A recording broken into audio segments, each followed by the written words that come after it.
월요일마다 만나는 뉴스 속 경제 시간입니다.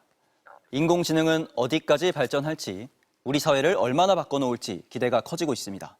하지만 기대가 지나치다는 우려도 있습니다. 인공지능 산업은 어떻게 될지 이성일 경제 전문 기자와 이야기 나눠보겠습니다. 어서 오십시오. 안녕하세요. 네, 우리나라에서도 기대가 큰 상황인 것 같습니다. 그렇죠. 전 에이펙 때도 반도체 칩을 대거 받기로 해서 주식시장까지 크게 들썩이기도 했잖아요. 그렇습니다. 알다시피 우리가 그때 확보했던 그 반도체 칩 개수가 26만 개거든요. 진슨왕 엔비디아 창업자가 우리나라 대기업 총수들과 만난 뒤에 선물처럼 내놓은 약속이죠. 자, 어차피 14조 원이라는 큰 돈을 주고 사는 거래라서 특별할 것이 없는 계약처럼 보이기도 하지만요. 떠들썩했던 이유가 있기 때문입니다. 자, 엔비디아 인공지능 반도체 칩은 지금 돈이 있어도 시장에서 구하기가 어려운 좀 귀한 물건이기 때문이죠. 26만 개의 칩의 주인은 삼성전자, 현대차 등 우리 4개 주요 기업 각자 5만 개에서 6만 개 정도를 확보했습니다. 이 반도체 칩 어떻게 쓸지 구체적인 용도는 아직 정하지 못한 것 같은데 큰 방향은 인공지능을 활용한 공장, 이 생산 공정에 이걸 적용하는 겁니다. 챗GPT의 등장이 미국 빅테크 기업들을 생성형 인공지능의 수준을 올리는 경쟁에 뛰어들게 해서 인공지능 산업에 서막을 열었다면 누구나 예상하는 다음 단계는 2차 산업, 즉 물건을 만드는 제조업에서 생산의 효율성을 높이고 나아가 자율주행차처럼 사람처럼 움직이는 제품을 만드는 겁니다. 자, 우리 기업들이 가려는 방향이 바로 이 방향인 것 같습니다. 세계적으로 구하기 어렵다는 그 반도체 칩을 굳이 우리나라에 주는 이유는 뭡니까? 자, 어느 곳에 내놓아도 팔릴 칩을 우리나라에 공급하겠다고 약속한 데는 그만한 이유가 있을 겁니다.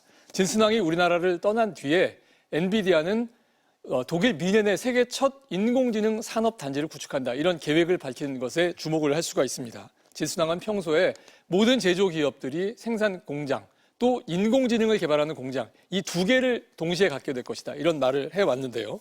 독일과 한국, 제조업 생산 기술이 앞선 나라라는 점, 인공지능 기술을 제조업에 적용하는 데 가장 적합한 나라라는 점 눈에 띕니다. 개인적인 경험까지 꺼내자면 진슨왕이 사업 초기에 우리나라 PC방 수요 확대가 있었는데 이게 게임에 필요한 그래픽 카드 판매 확대에 중요한 역할을 했던 기억을 떠올렸을 수도 있습니다.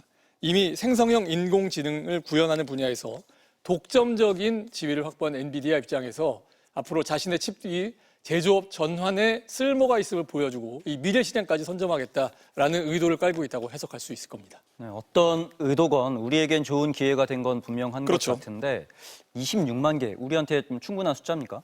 미국 실리콘밸리의 기술 기업들 갖고 있는 거 비교하고 또 물량 많지 않고요. 많으면 또 많을수록 좋다 이런 생각도 할 수가 있겠죠. 엔비디아가 올해 1분기에 만든 칩 개수를 보면 한 70만 개에서 100만 개 정도로 추산을 하고 있습니다. 그리고 지금까지 엔비디아가 생산한 칩 대부분은 미국 빅테크 기업 차지였고 중국 기업들이 또 꽤 큰 물량을 가져갔거든요. 미국 기업들이 갖고 있는 물량을 보면 한 회사마다 수십만 개씩 확보를 했고요. 앞으로는 아예 칩 70만 개, 100만 개씩을 쓰는 대규모 데이터 센터를 건립하겠다는 이런 계획까지 지금 내놓고 있습니다. 이런 격차를 보거나 우리가 확보한 26만 개, 이 단기간에 공급되지 않을 것이라는 점까지도 보면 우리가 확보한 숫자 그렇게 인상적인 수준으로 볼 수는 없을 겁니다. 하지만 앞서 소개한 독일 데이터 센터 규모가 1만 개 수준이고요. 지금 막을 열고 있는 2차 산업의 인공지능 적용, 전환을 실험하는 기회를 얻었다는 점까지를 감안하면 그 의미를 굳이 축소할 필요는 없을 것으로 보입니다. 충분한 물량은 아니지만 기대를 가질 만한 수준은 된다 이렇게 평가를 하시는 것 그렇죠. 같네요.